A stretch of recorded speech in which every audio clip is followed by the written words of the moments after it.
যে তৌহিদি জনতার পক্ষ থেকে মানববন্ধন হচ্ছে, এটি অত্যন্ত পরিষ্কার বিষয় এবং আপনারা সকলেই অবগত আছেন। বর্মী যে একজন সনাতন ধর্মীয় অবলম্বী আছেন বাদল সাহা, সেই কুলাঙ্গার রাসূল সাল্লাল্লাহু আলাইহি ওয়াসাল্লামের ব্যাপারে কটূক্তি করেছেন, এমন ভাষা সে ইউজ করেছেন আল্লাহ এবং রাসূলের ব্যাপারে, এগুলো মুখে নেওয়ার মতন সম্ভব না। আমরা তার সর্বোচ্চ দাবি করছি, কারণ রাসূল সাল্লাল্লাহু আলাইহি ওয়াসাল্লাম নিজেই রাসূল সাল্লাল্লাহু আলাইহি ওয়াসাল্লাম তাকে হাদিসে বলেছেন, ওয়াল্লাযী নাফসি বিয়াদিহি লা ইউমিনু আহাদুকুম হাত্তা আকুনা আহাব্বা ইলাইহি মিন ওয়ালিদিহি ওয়া ওয়ালাদিহি ওয়ান নাসি আজমাইন।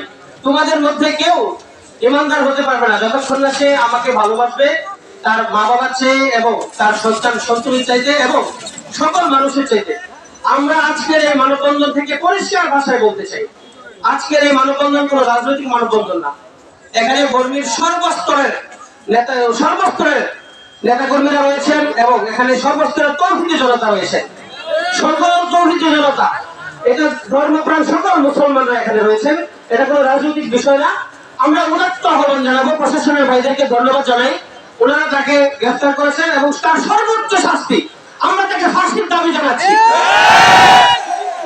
কোনো মোগল